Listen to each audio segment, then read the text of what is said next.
Menanggapi penolakan, eksepsi, yang disampaikan oleh terdakwa inisial NAW, Ketua LPD Anturan pada sidang Tipikor minggu lalu, tepatnya pada hari Kamis, tanggal 1 Desember tahun 2022, seperti sidang sebelumnya, persidangan Tipikor Denpasar yang ketiga kali ini, terdakwa NAW menghadiri sidang dari Lapas Singaraja, sementara penasihat hukum terdakwa berada di kantornya, di kantor advokat Bali Privasi, yang beralamat di Jalan Muding Indah, nomor 99X, Kerobokan Kaja, Kecamatan Kuta Utara, Badung, Bali. Sedangkan jaksa penuntut umum di ruang sidang Kejaksaan Negeri Buleleng. Adapun tanggapan JPU Buleleng, yang dibacakan langsung oleh Kepala Seksi Pidana Khusus, Kasipitsus Bambang Supriyanto, dalam persidangan Tipikor Denpasar yang masih digelar secara online pada hari ini, Selasa, tanggal 13 Desember tahun 2022. Dalam tanggapannya, JPU mengatakan bahwa penasihat hukum terdakwa tidak cermat membaca surat dakwaan penuntut umum secara utuh dan menyeluruh, atau hanya membaca secara sepotong-sepotong, sehingga pemahaman yang timbul atau didapatkan juga tidak utuh atau hanya sepotong-sepotong. Seusai membacakan tanggapannya, JPU meminta majelis hakim agar tidak memperhatikan dan mengabaikan eksepsi atau keberatan dari penasehat hukum terdakwa. Mendengar apa yang disampaikan jaksa penuntut umum, JPU, yang menuding tidak cermat dan membaca sepotong-sepotong, penasehat hukum terdakwa Wayan Sumardika sebagai penasihat hukum, menanggapi justru karena dirinya cermat dan memahami apa yang didakwakan terhadap kliennya, sehingga menolak semua dakwaan dari JPU. Untuk lebih jelasnya, mari kita simak tanggapan Wayan Sumardika SH, CLA, selaku penasihat hukum terdakwa NAW berikut ini. Tadi kita baru selesai melakukan sidang yang kesekian kalinya dengan agenda tanggapan dari jaksa penuntut umum atas eksepsi atau nota keberatan dari kami selaku penasihat hukum terdakwa terhadap pertanyaan teman tadi, bahwa inilah yang saya maksud proses hukum terjadinya kesalahan dalam penerapan hukum. Jangan sampai terhadap kesalahan penerapan hukum ini menimbulkan proses hukum yang sesat. Gitu.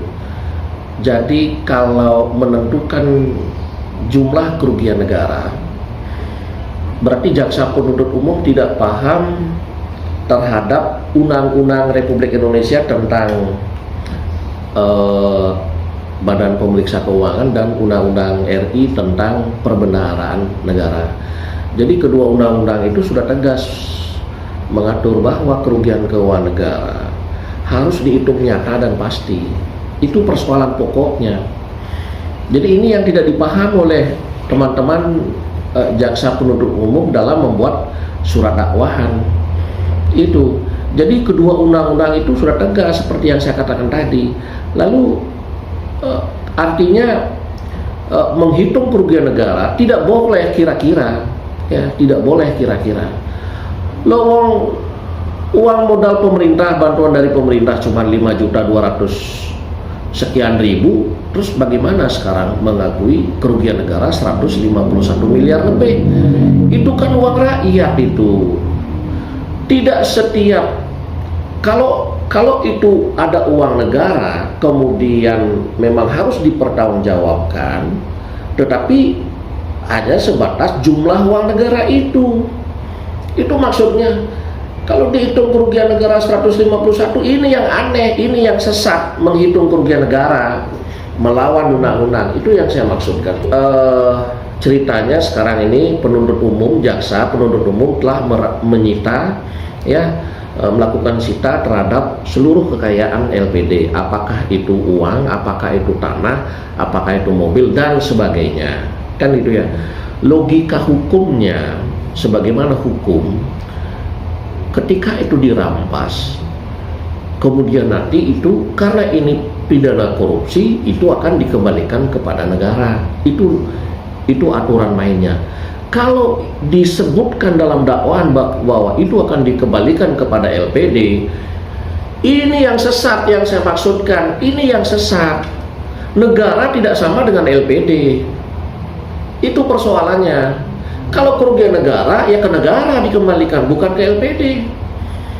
Kalau ke LPD berarti ini bukan pidana korupsi, ini pidana umum.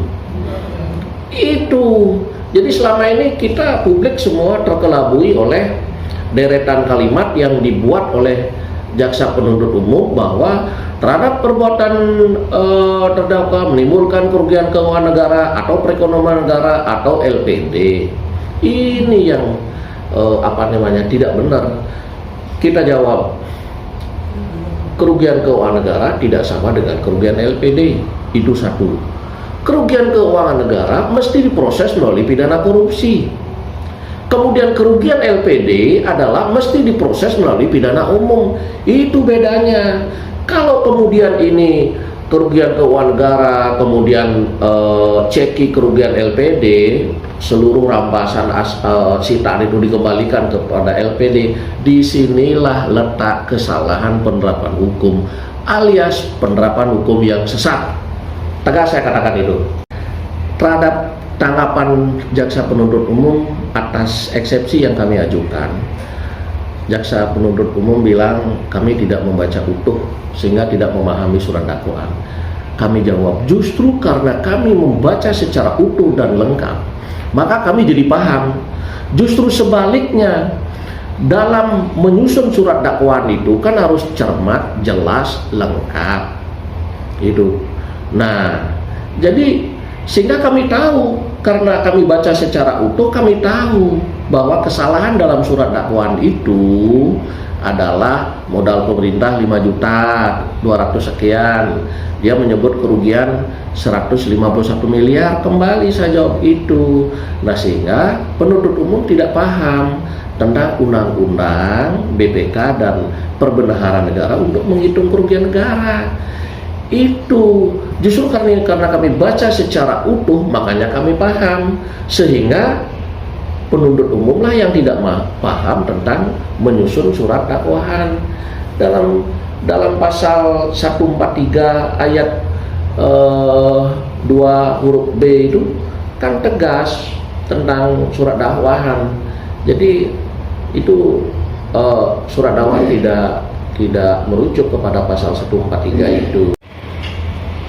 Saya tambahkan, ini saya sampaikan kesimpulan kenapa saya selalu berbeda pendapat dengan jaksa penuntut umum terkait kasus ketua LPD Desa Adat Anturan Buleleng. Karena begini, pada prinsipnya kita semua setuju menghukum orang yang bersalah, tetapi mesti dengan proses hukum yang benar. Yang dilakukan oleh jaksa penuntut umum adalah proses hukum yang tidak benar. Jangan pidana umum itu dipaksakan masuk atau diproses melalui pidana korupsi. Itu yang tidak benar. Ya, kan jelas dari surat dakwaan jaksa penuntut umum sudah jelas.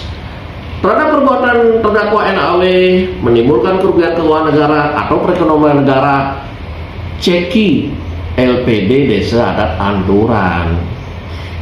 Ya, ini tidak ada dalam KUHP perumusan seperti ini. Pidana korupsi ya pidana korupsi. Karena negara tidak sama dengan LPD, maka proses hukum pidana korupsi, kerugian keuangan negara ke pidana korupsi, kerugian LPD ke pidana umum. Jangan yang pidana umum dipaksakan masuk ke pidana korupsi. Itu masalahnya. Jadi menghukum orang yang bersalah, kita sepakat semua, kita setuju, tetapi mesti dengan proses hukum yang benar. Terima kasih. Demikian berita yang dapat saya sampaikan. Saya, Igede Sumertayasa, mewakili kru yang bertugas, mengucapkan terima kasih.